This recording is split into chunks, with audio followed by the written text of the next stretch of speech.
नमस्कार दोस्तों, स्वागत है आपका मेरे चैनल रमेश नेता ऑनलाइन क्लासेस में। और आज 9 अक्टूबर 2024 और 9 अक्टूबर 2024 के जो महत्वपूर्ण करंट अफेयर्स हैं ये उन्हें देखते हैं। इससे पहले पिछले डेट का रिवीजन कर लेते हैं। जैसे मध्य प्रदेश सरकार द्वारा किशोर कुमार सम्मान 2023 से राजकुमारी ईरानी को सम्मानित किया जाएगा। असम राज्य ने छात्राओं के लिए नियुक्त महीना छात्रवृत्ति योजना शुरू की है। आज 8 अक्टूबर को भारतीय वायुसेना की 92वीं वर्षगांठ मनाया गया। 8 अक्टूबर को भारतीय वायुसेना का 92वीं वर्षगांठ मनाया गया।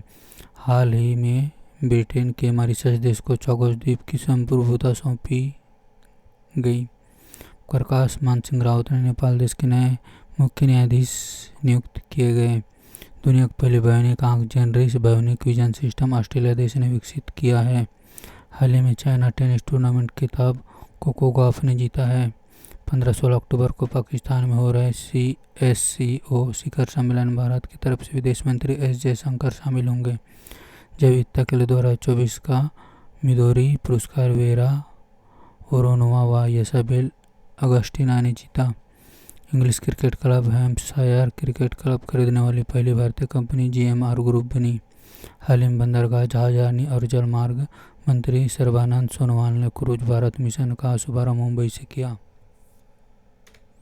अब आज के करंट अफेयर्स देखते हैं। जैसे केस सैयद 5 साल के कार्यकाल के लिए ट्यूनीशिया देश के दूसरी बार राष्ट्रपति चुने गए। ये जो इमेज में दिखाई दे रहे हैं यही केस सैयद हैं।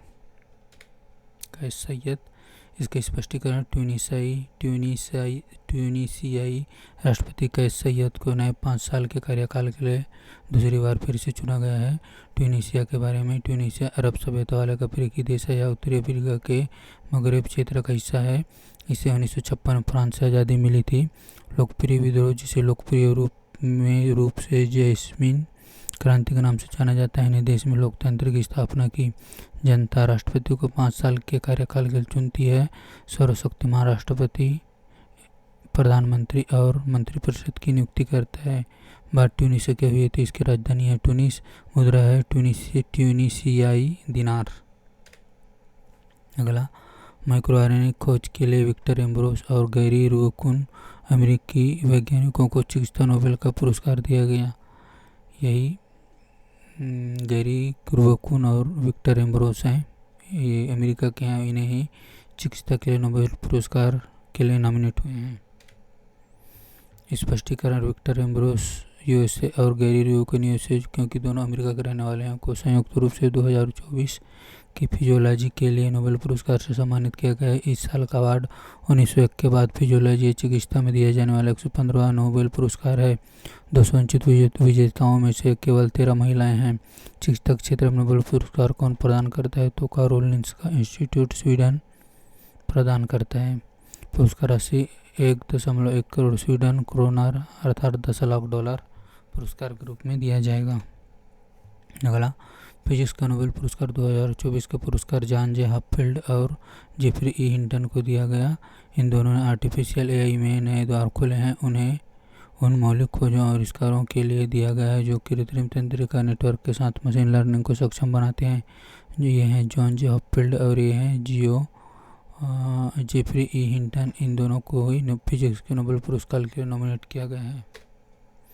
अगला, विश्व स्वास्थ्य संगठन ने दक्षिण पूर्व एशियाई क्षेत्रीय समिति के 77वें सत्र के अध्यक्ष के रूप में जगत प्रकाश नड्डा जी को चुना गया है। ये जगत प्रकाश नड्डा जी हैं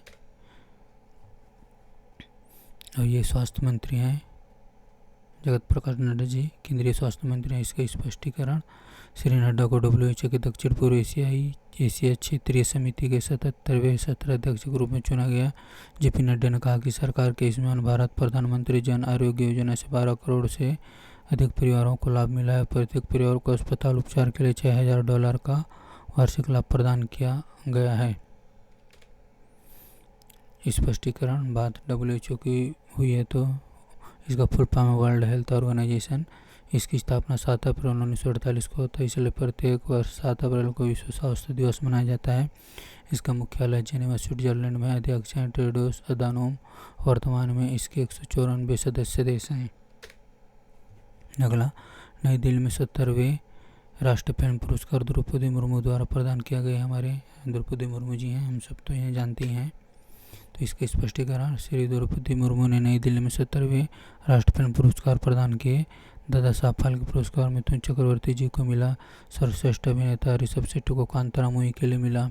सर्वश्रेष्ठ अभिनेत्री नित्या मेनन को तिरुचित्रम्बलम और मानसी पाल को कच्छ एक्सप्रेस के लिए मिला। सर्वश्रेष्ठ फीचर फिल्म अट्टम है और पार्श्व गायन अरिजीत सिंह और बॉम्बे जयश्री को मिला। अगला, आगामी महाकुंभ मेला 2025 का लोगो, वेबसाइट और ऐप योगी आदित्यनाथ ने लॉन्च किया। ये हमारे योगी आदित्यनाथ जी यूपी के मुख्यमंत्री अभी नहीं आगामी महाकुंभ मेला 2025 का लोगो, वेबसाइट और ऐप लॉन्च किया है। स्पष्टीकरण, उत्तर प्रदेश के मुख्यमंत्री श्री योगी आदित्यनाथ ने शारदीय नवरात्रि के दौरान आगामी महाकुंभ 2025 का लोगो, वेबसाइट और ऐप लॉन्च किया। इस लोगो में धार्मिक और आर्थिक समृद्धि का प्रतीक अमृत कलश को दर्शाया गया है, जो समुद्र मंथन की पौराणिक कथा से जुड़ा है। ये अमृत कलश को दर्शाया गया है जो समुद्र मंथन की पौराणिक कथा से जुड़ा है। अगला, हाल ही में दीपक कर्माकर ने संन्यास घोषणा की है। यहाँ जिम्नास्ट खेल से संबंधित हैं। यही जो इमेज में दिखाई दे रहे हैं दीपक कर्माकर हैं। स्पष्टीकरण, जिम्नास्ट दीपक कर्माकर जो इस खेल की जानी मानी और दिग्गज हस्ती हैं, ने आधिकारिक तौर पर प्रतिस्पर्धी जिम्नास्टिक से संन्यास की घोषणा कर दी है। कर्माकर 2014 के राष्ट्रमंडल खेलों में जिम्नास्टिक श्रेणी में जीतने वाली पहली भारतीय महिला बनी। अपने शानदार करियर के दौरान दीपक कर्माकर को खेलों में उनकी उत्कृष्ट उपलब्धियों के लिए पद्मश्री, अर्जुन पुरस्कार और मेजर ध्यानचंद खेल रत्न पुरस्कार सहित कई प्रतिष्ठित पुरस्कारों से सम्मानित किया गया है। अगला, भारत और मालदीव देश ने $400 मिलियन के मुद्रा विनिमय सौदे सहित कई समझौते पर हस्ताक्षर किए। ये मालदीव के राष्ट्रपति। स्पष्टीकरण, भारत और मालदीव की सरकार ने रुपये सेवा के शुभारंभ सहित समझौते पर हस्ताक्षर किए। मालदीव के राष्ट्रपति मोहम्मद मुइज़ू 4 दिवसीय भारत यात्रा पर थे। भारत और मालदीव मुक्त व्यापार समझौते फ्री ट्रेड एग्रीमेंट पर बातचीत शुरू करने पर भी सहमत हुए हैं। भारत ने $400 मिलियन 357.35 मिलियन की मुद्रा विनिमय समझौते को मंजूरी दी। स्पष्टीकरण, मालदीव के राष्ट्रपति मोहम्मद मुइज़ू 6 से 10 अक्टूबर तक भारत के राजकीय दौरे पर रहेंगे। राष्ट्रपति बनने के बाद यह उनका पहला नई दिल्ली दौरा है। राष्ट्रपति की भारत यात्रा कई मायनों में महत्वपूर्ण है, क्योंकि पिछले साल उनके मालदीव की सत्ता पर बैठने के बाद से नई दिल्ली से रिश्ते तनावपूर्ण रहे हैं। बात मालदीव की हुई तो इसकी राजधानी हिमालय मुद्रा है मालदीवियन रुपया। राष्ट्रपति हैं मोहम्मद मुइज़ू। अगला, जापान के 102वें प्रधानमंत्री शिगेरू इशिबा बने हैं। ये जो इमेज में दिखाई दे रहे हैं यही शिगेरू इशिबा हैं। स्पष्टीकरण, जापान के 102वें प्रधानमंत्री को मंजूरी देने के बाद जापानी सम्राट द्वारा शिगेरू इशिबा को नियुक्त किया गया था। बात जापान की हुई तो इसकी राजधानी टोक्यो, मुद्रा येन। जापान से संबंधित करंट अफेयर्स देख लेते हैं। भारत ने हाल ही में जापान के साथ ग्रीन अमोनियम एक्सपोर्ट एग्रीमेंट किया है। चंद्रमा पर पहुंचने वाला 5वां देश है जापान। जापान के सहयोग से भारत में पहली बुलेट ट्रेन चली। दुनिया का पहला सक्सेसी जापान में लॉन्च हुआ। अगला, नेपाल ने भारत के माध्यम से बांग्लादेश को 40 मेगावाट बिजली निर्यात के लिए समझौता किया है। इसका स्पष्टीकरण, भारत, नेपाल और बांग्लादेश ने भारत के पावर ग्रिड के जरिए नेपाल से बांग्लादेश को 40 मेगावाट बिजली निर्यात करने के लिए एक द्विपक्षीय समझौते पर हस्ताक्षर किए हैं। काठमांडू में हस्ताक्षरित त्रिपक्षीय समझौते से नेपाल पहली बार बांग्लादेश को बिजली बेच सकेगा। नेपाल पहले सिर्फ भारत को बिजली निर्यात करता रहा है। बात बांग्लादेश को है तो इसकी राजधानी है ढाका, मुद्रा है बांग्लादेशी टका और राष्ट्रपति है मोहम्मद शहाबुद्दीन।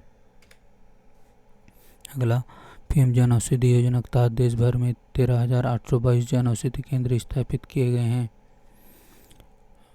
बात पीएम जन औषधि योजना की हो रही है तो इस योजना की शुरुआत प्रधानमंत्री भारतीय जन औषधि परियोजना की शुरुआत नवंबर 2008 में हुई थी। इस प्रधानमंत्री भारतीय जन औषधि परियोजना की शुरुआत 2008 में हुई थी और इसके तहत 13,822 जन औषधि केंद्र स्थापित किए गए हैं।